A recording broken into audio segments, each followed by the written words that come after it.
geeks and geekettes, ladies and gentlemen, boys and girls, welcome back to another thrill-packed, information-loaded episode of the Comic Book College of Insider Knowledge that is Ask Chuck Dixon, where you get to ask me questions about what I do for a living, and what I do for a living is I write comic books. Woohoo! So let's not waste another second of your precious time. Peter Bowl, he says, I watched a video about a Special Forces soldier who had a tactical dog. My first thought was, that would be a cool sidekick for Hector. He's talking about the Horseman from Rippaverse. A tactical dog that would keep him company, and he could use the dog to smell enemies in buildings or open areas. The dog could wear special armor as well. It'd be like a furry home-seeking missile. It's an interesting idea and a change from the normal human sidekick. Have you given any thought of a sidekick for Hector? Actually, I've done the dog thing. I gave Frank Castle a dog sidekick for a while, largely because it was a good idea, and secondly because Gary Quapis, big dog guy, he owned a pair of enormous Great Danes, not miniature Great Danes. They were full size. They were huge. They were the size of ponies. And I thought, well, hey, Gary, what if we give Frank a dog? Or maybe Gary said, what if we give Frank a dog? I can't remember. But we gave Frank a dog. And so for a few issues, he had this badass dog. Well, I think his name was Max. I'm not real sure. But I've kind of done the sidekick thing a few times. I really it didn't occur to me to maybe give the Horseman a sidekick, but I've explored sidekicks, many times. I'm famous for writing one for a long time. So, when I was on Moon Knight, I gave him a sidekick, Midnight. I wrote Green Hornet for a while, and of course he has Kato. And I explored the sidekick thing in a real twisted way, sort of stood the whole idea on its head in Nightwing with Tad Ryerstad, the other Nightwing, the potential wannabe Nightwing, who was a complete failure. So I kind of wanted to explore. So I think I've kind of like written the book on sidekicks. Not to say that the dog idea isn't a good one. For Hector, it kind of makes sense. And it makes sense in a Hector Caballero kind of way, where it really doesn't make any sense because, he's got to introduce a dog to the family. And how does that work? Although it might work because I've been reading recently about police dogs.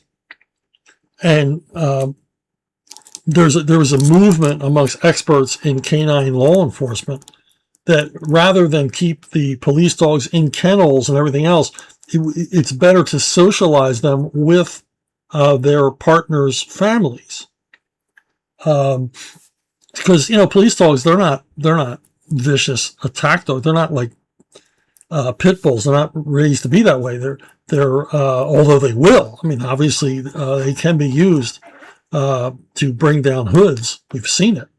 But their primary thing is intimidation and also their ability to smell things, even money, which I learned recently.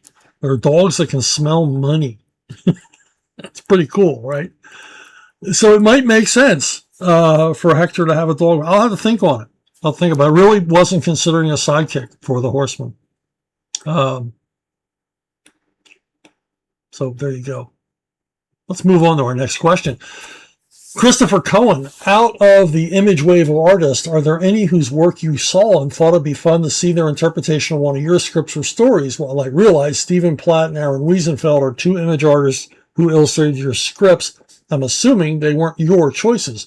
Here I'm thinking of artists from that period that had more storytelling chops, like Sam Keith, Jay Lee, Dale Keown, etc. Really only Eric Larson out of that crowd is a guy that I would like to work with. Probably impossible because our politics could not be more different. So, and I think that's important to Eric. It's not important to me. I'd work with Eric in a heartbeat. I don't care if he voted for Stalin. I'd work with him. We could do some cool stuff together. Because for me, he was the purest comic artist of the bunch, and the most talented, quite frankly. He's an excellent cartoonist, and there's a real vibrancy to his work that I really like. I mean, the guy can draw. So many of the Image guys, it was style, and it was the super detailed, crunchy inking and everything else. That's not the case with Eric. It's good comics all the way down. And he's a very good storyteller.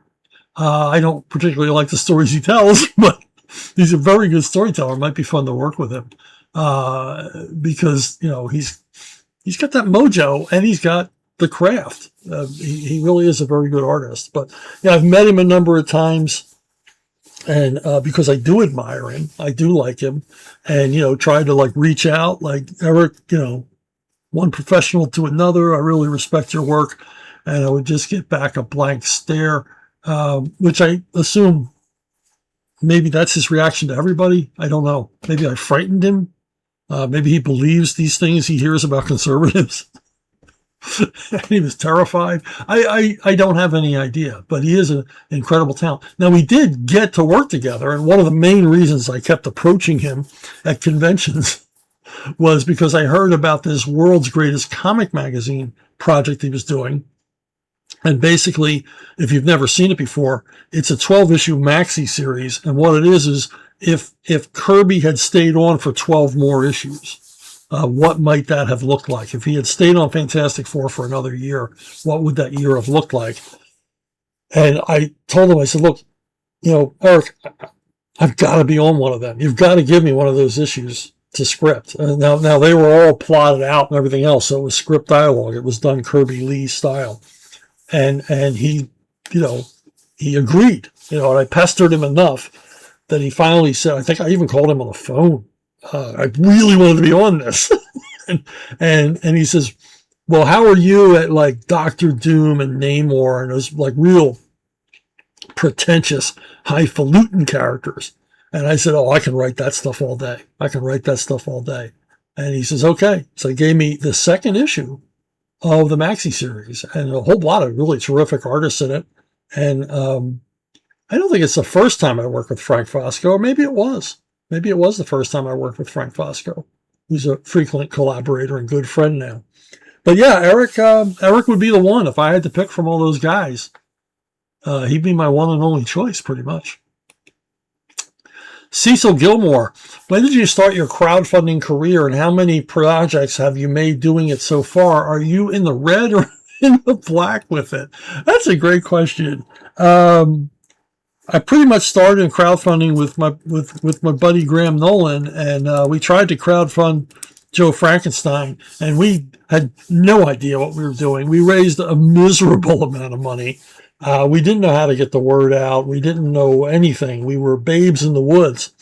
Since then, of course, Graham has become a crowdfunding king. I mean, he's like, they can't do this to me, and he never backed down. Nolan. He did the homework, and he figured out the formula. He broke the code, and he figured out how to have a successful one-man crowdfunding company, and he's done fantastically well with it. My biggest paycheck to date is from the second time we crowdfunded Joe Frankenstein, in editions of our own, and it did very well, and it was a nice payday, a surprisingly big payday. And of course, he's my partner, he's my buddy, and I trust him, to the moon and back. So, and he took care of me. Now I've lost track of how many crowdfunding things I've done. Oh, I should have put in a plug for Compass Comics. He's got a Chanu thing going on. Graham's just, I stand in awe of the hard work that he put in to make that company work. Him and his wife Julie, and I'm sure Julie does most of the work, but Graham just sits around. thinking up stuff. But I work a lot with Richard C. Meyer, your boy Zach at Splato Comics. Comes up with crazy ideas, asks me if I can script them, puts me together with terrific artists. And I've done a number of things with him. We've done 2 stories in the Impossible Stars universe. We did Expendables Go to Hell together. We did Rambo First Kill. These are projects that I brought to Richard because of my association with Sylvester Stallone. And, they both did very well. And we did Rock and Roll Ninja together with Matt Barr, the amazing Matt Barr. So, there's been a lot of there's been other crowdfunding things that I've contributed to here and there. A sword and sorcery anthology. There was a public domain universe that I contributed a story to. Kind of forget after a while how many of these I've done. And, and of course, Rippaverse, which technically not a crowdfunding company because we did pre-orders because the books were done. See, the whole thing behind crowdfunding is you're funding the project. Well, Eric July funded these books, so they were completely finished by the time sitting in the warehouse, ready to fulfill. By the time the public saw them in a pre-order form. So he changed the model, and he continues to change the model with his huge deal he has with Hachette. But we move on, and also Rip Ascend, 7 Deadly Sinners, which did not as well as I hoped it would, but given that it was kind of a different sort of project, I mean we hit almost 30K. Now 7 Deadly Sinners, I'm going to be in the red on because we didn't really raise enough money to pay me. Because I funded that myself. I funded, much like Eric July funds his own projects, I fund my own projects. And I paid Bob Harden to do all, now not a great page rate, but it's 114 pages. So it was, I'm still in the red. Let's put it that way. Hopefully, with Eric moving to retail, he will take 7 Deadly Sinners along, especially in international sales, where I think it'll do quite well. And I'll see my money back. I've always been a long buck kind of guy, and tired of waiting for somebody to greenlight this project. I just said, look, Bob, to hell with it. If you're willing to work for this crappy page rate I'm offering you, let's just do it. We'll co-own it, blah, blah, blah. So, and that's the main reason that I do a lot of this stuff. I am deep in the red on My Sister Suprema, and come on, movie deal, pull me out of it. But again, I'm spinning the wheel. I'm incurring these negative costs because I believe in the project and I don't want to delay it getting done. So I've been paying Anthony Gonzalez Clark his page rate. And it is completed. We have finished this, and we'll be soliciting new issues soon that concludes the whole saga, which is quite a saga and quite a payday. So I'm really hoping for something big on this, and then currently, I'm in the red on projects that obviously haven't come out yet. We're working on Sword of Wood, which is a medieval vampire story. And hopefully that'll be a big winner for us, for me, and then pay me back my negative costs. Now on these, I'm paying, pretty decent page rates, better than I paid Bob, poor Bob. But I'm willing to take the bite. Because I think these could turn into something, and so yeah, I'm one of the stupid crowdfunding guys.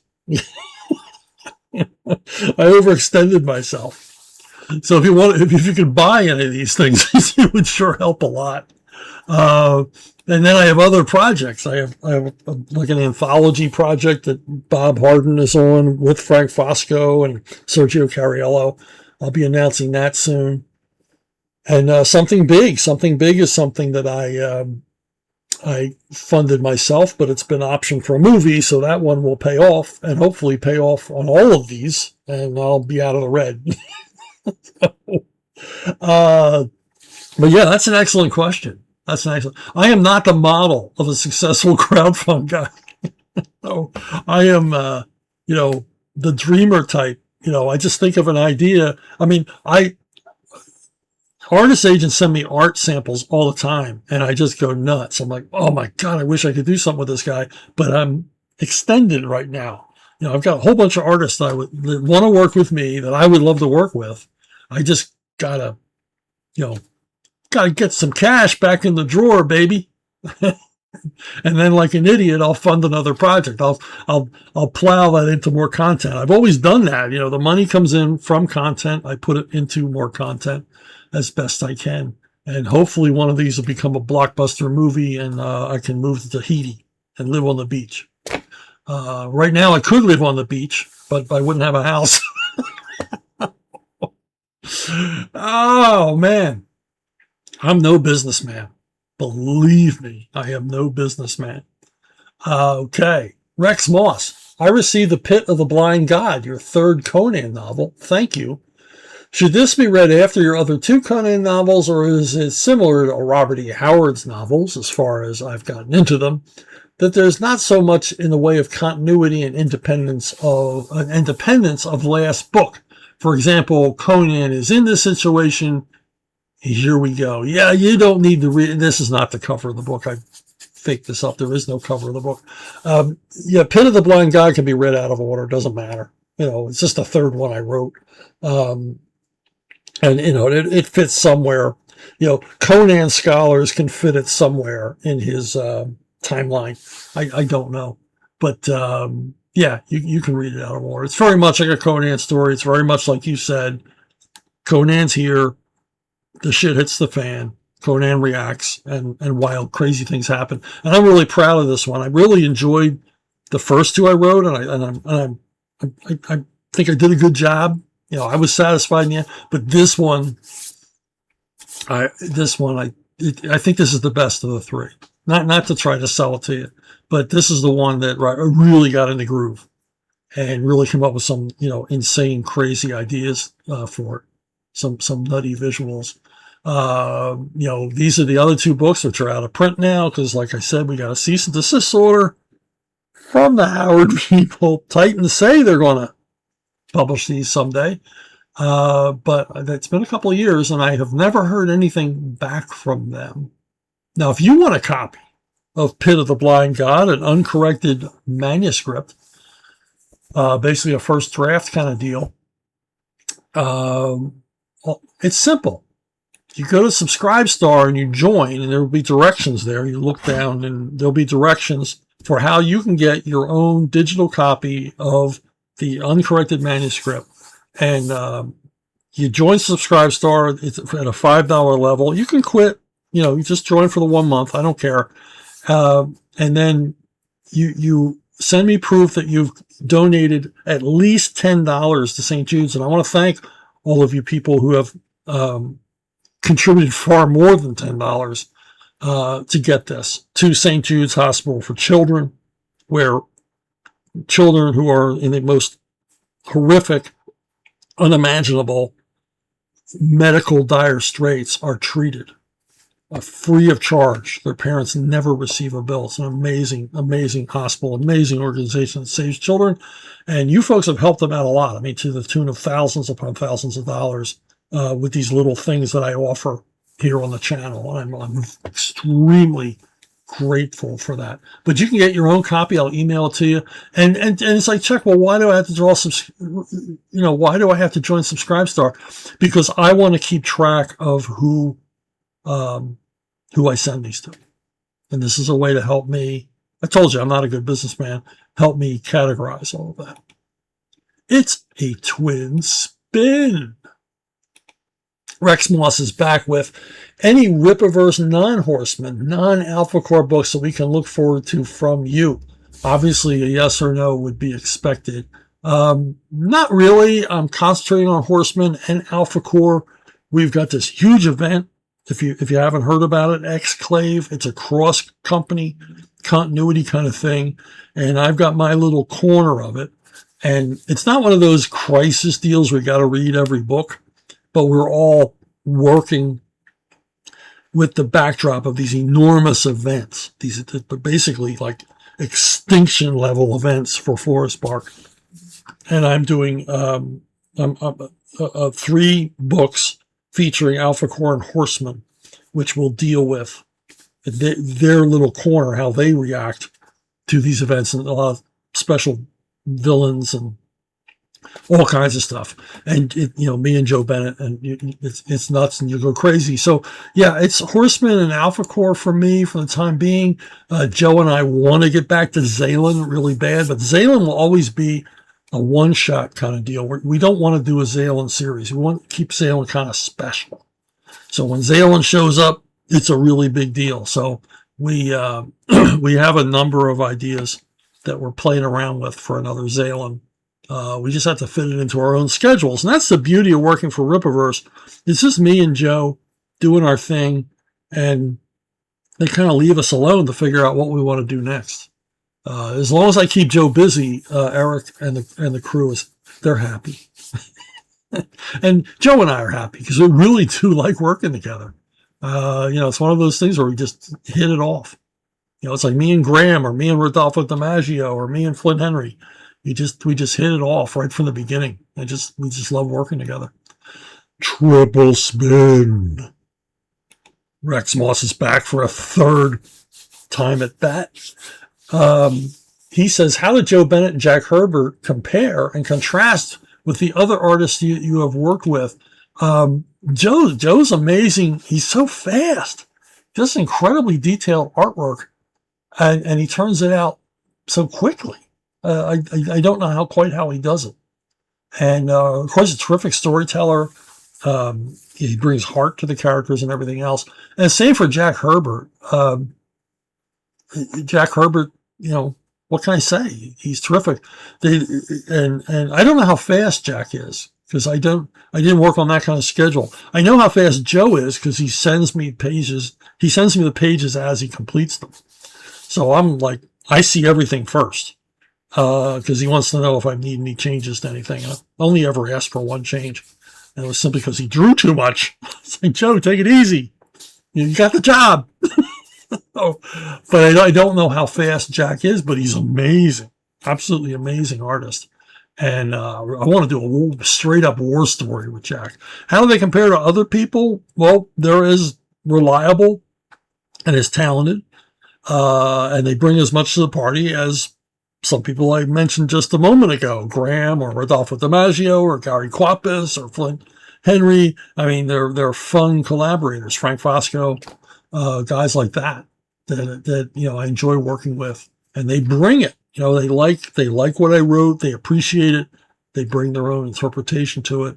It's a hell of a relationship. And just to brag, I asked Jack Herbert to do a commission for me, and I wanted Commander Pike from Forbidden Planet with Captain Kirk. And this is what he came up with. And if you're listening to this rather than watching it, you need to see this piece of artwork. It's like an illustration. It's like a fine illustration out of a slick magazine, from like the 50s. It's just beautiful. Guy's amazing. He's an amazing talent. I've always wanted this piece. Just little inside baseball. I mentioned Graham a few times. I asked Graham if he would do a commission for me of this, and he never did it, and I never knew why. And then we were on a podcast together, and somebody mentioned Forbidden Planet. Graham went, "I hate that movie." I was like, "Okay, now I know why." Now I know why. Okay, Graham. Yeah, I imagine a long car ride with Graham when we get on the discussion of movies, and then there would be hours of silence. We wouldn't want to talk to each other. Disagree so much. How can we work together and be on the same page all the time and just don't like the same movies? For the most part, we do. But there's a few we disagree with. We disagree about rather violently. David Jordan. What are some dream comic artist or writer runs on characters that never happened but you wish did, excluding yourself? I'd have loved to see Richard Corbin adapt some John Carter stories. Steranko do an adaptation of The Prisoner and being allowed to go wilder with it. Alex Toth doing a run on Green Arrow would have been great too. His love of Errol Flynn being able to come out. I'd love to see how he blocked out the action, how inventive he could have gotten with the archery shots, etc. Those three are all great. I would have bought them in a heartbeat. They would have been huge. Would have loved it. We can dream. Maybe in an alternate universe, those projects exist. One hopes so. But what would I want to see? Star Trek. Already mentioned Star Trek once. I would like to see Star Trek as done by Wally Wood back in his heyday. Back in the time when the show was on the air. We'll see a Star Trek comic by Wally Wood. Chuck, why Wally Wood? Well, Wally Wood to me is the third pillar of American comic books. Jack Kirby, Steve Ditko, Wally Wood. Wally Wood did more to invent sci-fi imagery, to create consistent science fiction worlds with images you had never seen before. Dangerous. He created these, this cruel, brutal universe. And I think that would go great with Star Trek. Absolutely perfect fit. And one of the other reasons I say that even since I was a kid watching Star Trek on TV, I always thought that William Shatner kind of looked like Wally Wood designed him. And especially in episodes of Star Trek where they would do the really dramatic double lighting. If you remember, which one was it? Was it Enemy Within? I can't remember the Star Trek episodes. I'm not that much of a Trekkie. Love Trek. I'm just not, I don't live and breathe it. I think it was Enemy Within, where Kirk's supposed to go crazy, did all these double lighting effects, and it's like, it looks like Wally Wood drawing. And then and the other reason why Wally Wood, the Gorn. You want to see Wally Wood drawing the Gorn in action. I'd want to see a whole Gorn miniseries with Wally Wood on the art. So yeah, that would be one. Now the other one, this is kind of a weird one too. This is a real throwback. Back in the day, Dell Comics, they used to do comics based on TV shows, and a lot of times they did comedy TV shows, but they didn't have them drawn by, to my mind, the right artists. They'd have like Tony Tallarico, who was like one of those boring comic book artists ever, or they put, believe it or not, Steve Ditko on Hogan's Heroes, which might have worked but didn't. And that was my problem with these. They were supposed to be comedy comics, but they weren't drawn by what I would call real cartoonists who would go for the humor. Now, what I would have loved to have seen, they could have hired Jack Davis to do them. Now think of that. They would have been classic. These throwaway, forgettable, Get Smart and F Troop comics would have been amazing if they were drawn by Jack Davis, because he would have gotten the likenesses down, and he would have, he would have killed on the storytelling and the humor, and he would have brought a lot to the party. And the thing is, I'm wondering if that might have almost happened, because Jack Davis did do some work for Dell. I mean, they met his rate. Jack Davis was not cheap. Jack Davis was a very successful, beyond his work for Mad Magazine, which was the highest paying job in American comics at the time. He was also a very successful commercial artist, working for various clients. And I think this is the period in which he began doing covers for TV Guide and Time Magazine. They paid top dollar. So Dell must have met some kind of price to get him to do 2 issues of Yak Yak, which is like a mad knockoff that never went anywhere, wasn't successful. But he did interiors as well. So it's quite possible that they could have gotten him to do some of those, comedy TV show comics. And how cool would that have been? I mean, I know I'd have to have every one. So there you go. Name withheld. He asked me to withhold his name. You don't know him. I don't know him either. He just didn't know his name. Sorry.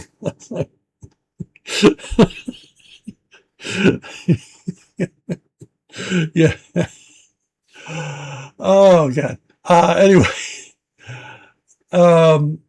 Anyway, Name Withheld wants to know, as a Batman fan, how did you feel about Batman Year One when it was first released back in 1987? I know it's universally loved by Batman fans now, but I was curious as to what your thoughts on it are, since we know how you feel about Frank Miller's style. Are there any elements to the story you disagreed with or wanted to change?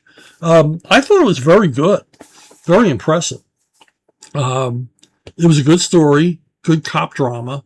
But it was weird because it was supposed to be Batman Year One, but it was mostly a Commissioner Gordon story. The most interesting part of the story was Gordon dealing with police corruption, and I thought that part of the story was very, very well told. There weren't any like real surprises or huge innovations that I recall on the Batman end. He visualized some of the stuff that hadn't been visualized before, the things that we understood were part of Batman's origin, but had never been visually realized before. I mean, that was all cool. And then, you had Mazzucchelli. I mean, look, guy's awesome. Absolutely fantastic. I mean, what a perfect choice for a story like this. I liked everything about it. His storytelling, his draftsmanship. He took the story very seriously and did an awesome job. My only objection to the series is the portrayal of Selina Kyle as Catwoman. Trying to establish, which obviously was rejected by DC. Nobody, I don't think too many people ever went back to this. Establishing Selina Kyle as a former prostitute, and then she has basically an underage child prostitute with her. I mean, that's just was creepy stuff. I don't know why Miller always feels he has to go there, but save it for Sin City and the other perverse stuff you do. In no place. And roundly rejected when Denny O'Neil, by Denny O'Neil, Catwoman had a history like that. So, and anyway, and on the subject of Mazzucchelli, my favorite piece of Mazzucchelli artwork is this New Yorker cover he did. This sort of creepy, disturbing, prescient New Yorker cover that he did prior to 9/11, 2001. But it's my favorite. It's a wonderful piece of artwork. And not one you often see on reprinted anywhere. Oh, man. Kieran Brunkard. He asks, since superheroes are made for kids, why is there a market for adult themes with mature content, especially in main continuity? Well, because you've got people that grew up loving these characters, and they want the characters to continue to grow up with them. So I think it's a huge mistake. I said to someone once, I said, what are you going to get to the point where Superman is in a walker so you can relate to him? And they're like, oh, that would never happen. You want to bet? Let's wait and see. The day is not over yet, my friend. So, you take these characters we loved as children, and you want to continue to see them. Now, when I wrote these characters, Batman and characters like that, I always wrote them on two levels. I wrote them for the precocious 10-year-old, who should be my main audience. And I also put enough in there that you could read them as an adult and not feel like your intelligence was being insulted, but without veering into, without making characters former prostitutes or veering into quote unquote adult material. I didn't feel a need to do that. I kept the fantasy element, the wish fulfillment and fairy tale element of superheroes alive in the book, but, gave you a little bit more meat on the bones. Stuff that wouldn't get in the way of the enjoyment of a kid reading it, but would add to the enjoyment of an adult reading it. And then, of course, depending on how precocious the 10-year-old was, he might enjoy that too, he or she. But I guess the thing is, if you want to hang on to these things, you're going to, and you're going to want them to grow up with you. And then some creators, I'm looking at you, British writers, are not happy with superheroes anyway. They never wanted to write American superheroes, so they sort of transmogrify them to their own tastes. And then the other thing is that the superhero genre itself is open for parody and satire, and in some cases outright abuse. It's funny to take these characters and recast them as corrupt, venal adults. And I guess that's where it comes from. And I can't say I'm not guilty. I love the movie Kick-Ass. It's a parody of superhero mass vigilante genre, and I really love it. And it's coarse and profane, and over the top violent, but it touches a nerve in all of us who are comic book fans, lifelong comic book fans. So it's like comedy westerns. Love westerns. I love western satires. So there you go. But to get too serious about it, to really delve and dive into what would a person who runs around in a mask and boots, leaping over rooftops at night, what would they be like in real life? Then you get into the weird. That it's like, and now you've broken the fourth wall. You've spoiled it, and it's pervy time. It's Frederick Wortham was right time. Twin spin. Kieran Brunkard is back with my least favorite way of my least favorite way of a villain origin story is when a decent person had one tragic event turning him into a nut job. I find it too sudden and over the top, even if it's just in a cartoon, unless the villain wasn't himself or mind control. I'm just the normal Joe, and then I get I fall in a vat of chemicals or get hit by lightning, and suddenly I'm a psychopath. Some of that's understandable. Some of it isn't, And I guess in the older comics, it's like I've been imbued with special powers. I will use them for good, or I will become a bad guy. And there was no in between. Like I'm gonna be real popular at work. Because I can lift file cabinets with one hand. No, it's I'm going to be this or I'm going to be that. And yeah, it's a little too simplistic for me too. So I like it when bad guys are already bad. Sandman was a horrible guy. And then he gets these Sandman powers, making him even more horrible. Triple spin. Kieran is back with, when you revisit a movie or reread a comic after a long time, do you ever find that your memory of it was different? Sometimes it's not as good as you remember it, and other times it's actually better than you remember. Does this happen to you? The best example I can think of for me is it's a movie called Colossus of Rhodes. And it was a sword and sandal flick I saw as a kid. I saw it in Stone Harbor, New Jersey, when I was a kid. And it's a big sword and sandal epic. Stars Rory Calhoun, who was an American Western actor who I also like, kind of out of place in a sword and sandal movie. And I really liked it when I was a kid. And it didn't get shown on TV ever. I never got to see it again after that time. I always wanted to see it again because I liked it so much. I told all my friends about it, and they never got to see it because it never came to our town. I saw it when I was on vacation. And I was like, oh, man, you got to see this movie. This movie's so great. So years later, thanks to home video, I'm able to get to see it. And I buy it on home video, and I'm surprised to learn this is Sergio Leone's first movie. Guy did the Man with No Name movies. Guy did Once Upon a Time in the West. This was his first movie. So I watched it with some trepidation, man. I love this movie when I was a kid, but boy, it probably sucks. Now I'm watching it as an adult all these years later. And I watched it and I loved it. Now, I didn't love it as much as when I was a kid because it's a silly sword and sorcery movie.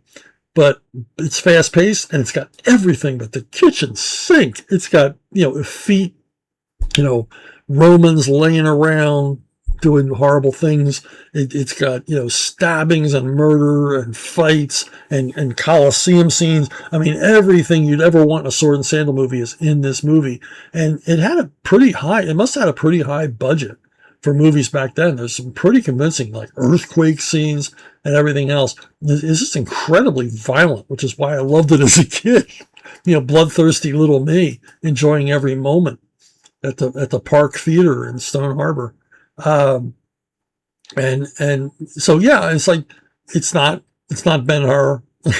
No, it's not going to replace any of the great epics, but I've watched it a couple of times since. It's like, it's an enjoyable, fun, gonzo sword and sandal movie. Now, on the flip side, I recently bought this DC Finest Western, The Hangman Never Loses. And it's a collection of all the Western comics from DC when they started out doing weird Western. And it was sort of this period in which they were doing, like more grown-up Western characters than like Marvel was doing.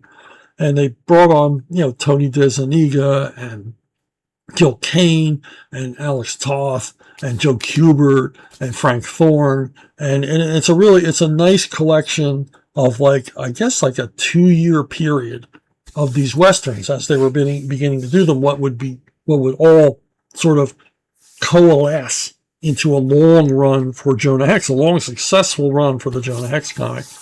And I had a lot of fond memories of these comics. I still have the original comics. But I bought this collection. I thought, well, it'd be neat to have them all in one place and read them again.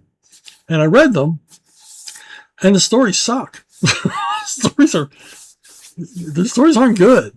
And there's one really infuriating thing where they kept trying different Western characters, and one of them they tried to Billy the Kid, and it was Billy the Kid totally made up, nothing like William Bonney, had nothing to do with William Bonney. It's just a character called Billy the Kid, and the hook of it is that it turns out at the end of the first story that Billy's actually a girl.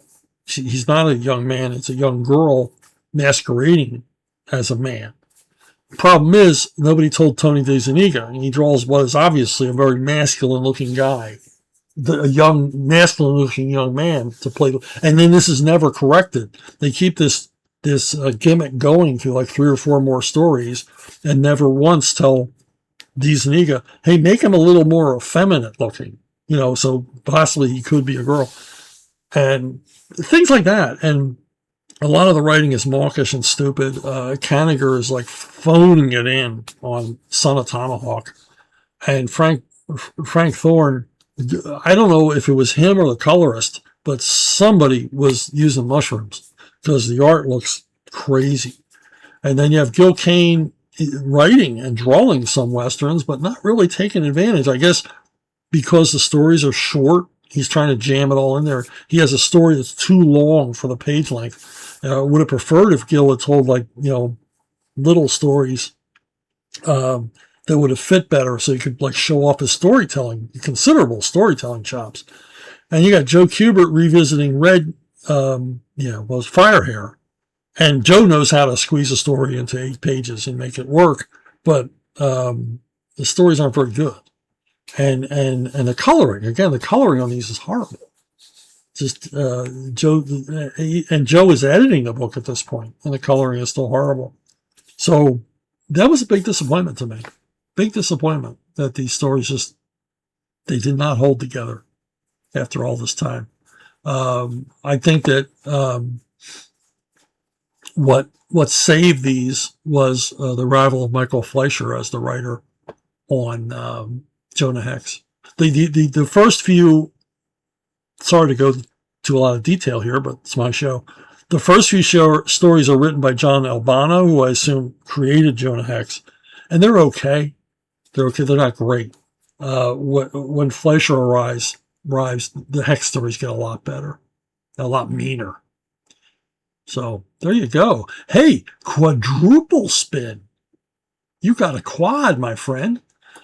Kieran Brunkert is back with, would Bruce Wayne have become a different person if his parents were not killed and he never became Batman? Yeah, he'd be Baron Trump.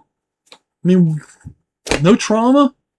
Never saw anything bad in the world. He's just rich. His parents spoiled the hell out of him.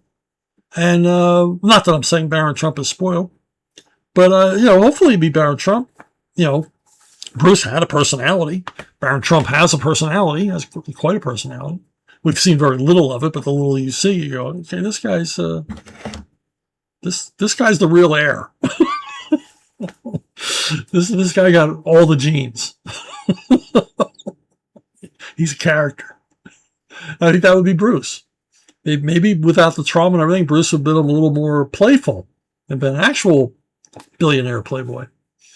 But we know, you're kind of born with a lot of the character traits you have. So he probably would have been, seriously dedicated to continuing the family business, whatever that was. I mean, Thomas Wayne obviously didn't make all of his money being a doctor. So There, Bruce Wayne may very well have increased the family fortunes. I think he would, but he just wouldn't be sad all the time. Just one more thing. Now, last week we had a question about movies, and it was like, oh, what do you think of the greatest movies ever made? Which was just too big a thing for me. So I turned it into, what are the best movies by the best directors, in my opinion? And I left two major ones out that I should have talked about, and it bothered me. So John Huston, terrific, part of a Hollywood dynasty, from his father to his daughter, and terrific director who had a spotty career. I mean, he directed some of Hollywood's greatest films, and he directed a bunch of forgettable turkeys. I mean, just really, really awful movies. So generally, it was his level of interest. I mean, he was not above wanting to film a movie because he wanted to visit a certain place. He famously only wanted to do the movie African Queen so he could go to Africa and shoot an elephant. So there's a lot of that. But every once in a while, he'd come across something he really liked, and he'd promote and want to be a part of it. And Treasure de Sierra Madre is undoubtedly Huston's greatest. Now, you can say, look, Aswald Jungle's great. Aswald Jungle is great. Maltese Falcon is great. But the Unforgiven, which is a sometimes forgotten movie, Burt Lancaster, Audrey Hepburn, very good movie. But Treasure de Sierra Madre is special, stands above the others, even though they are great films. And this is a movie that Huston was passionate about. And he read the B. Traven novel, which I've read too. It's an awesome novel. And he wanted to be true to it. And it's one of the most accurate novel to film translations you will ever see.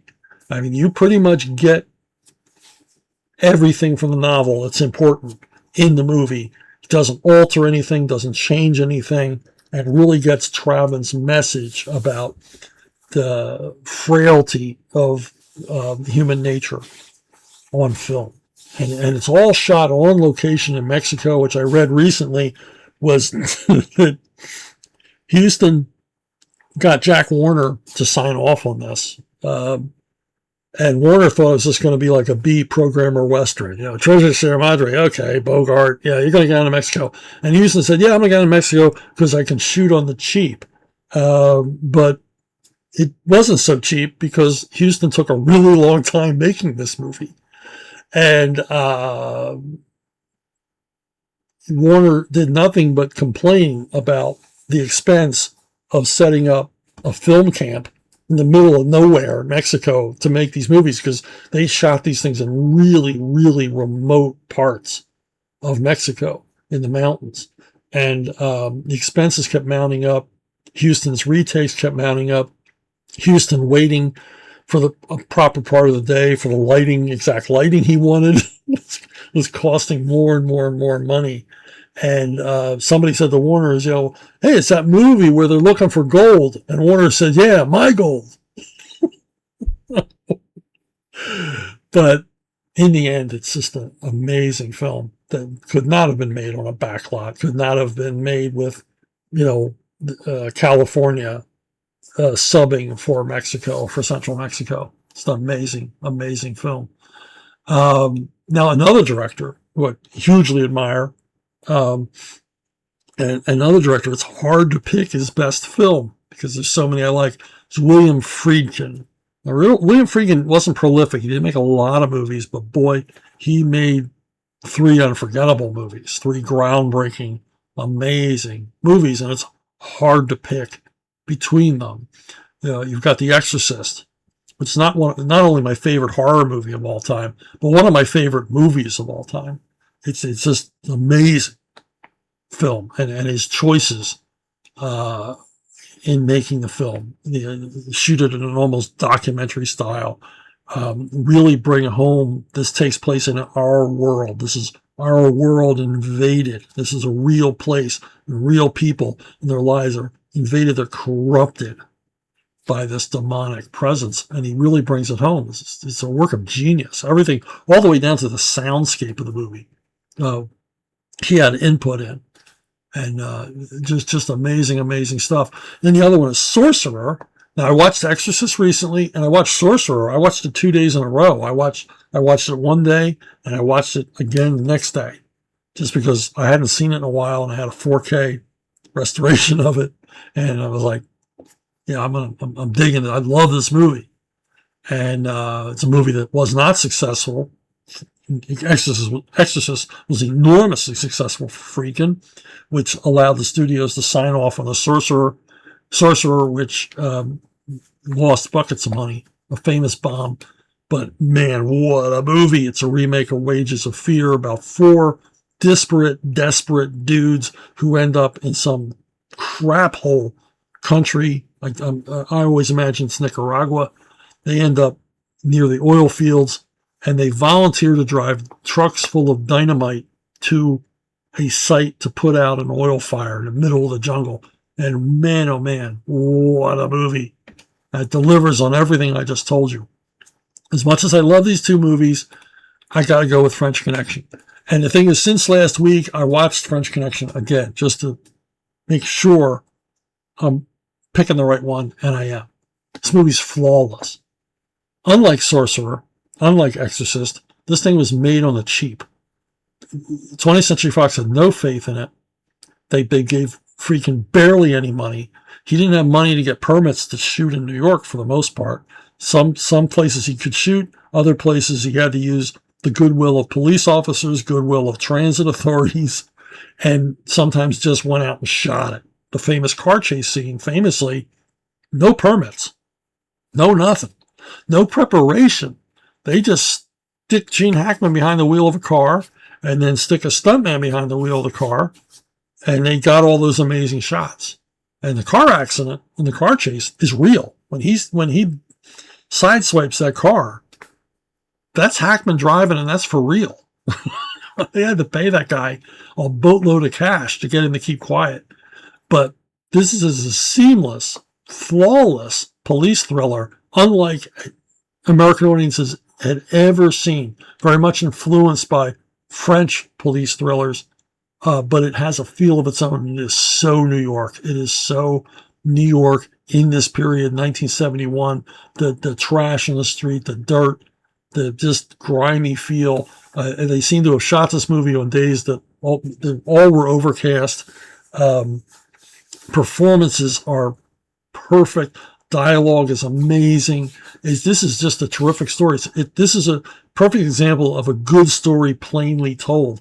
There's no extra drama or conflict. We don't know much about any of these characters' private lives, and it doesn't matter. We don't need to know much about them. And it also presents a lead character, Gene Hackman, as Popeye Doyle, who is not a nice guy. He would be the villain in any other movie. And here he's the hero because we're on his side, because he's stopping dope from getting to the streets. Based on true story. I can't say enough about this movie. It's amazing. And I was thrilled with it when I saw it in '71, and just as thrilled when I watched it on a Sunday afternoon just the other day. And I think it's Friedkin's best, without a doubt. Hey, if you want to reach me with suggestions, questions, whatever, bon mots, Bruno Bookstore at gmail.com, Bruno Bookstore at gmail.com, where I will have a link to Subscribestar with the directions on how to get Conan, Pit of the Blind God manuscript in your hands, so you can read it. You can be the first kid on your block. So that's it. Thank you for watching, listening, subscribing, liking. Thank you for the incredible questions, as always. And I will see you, hopefully, down the road.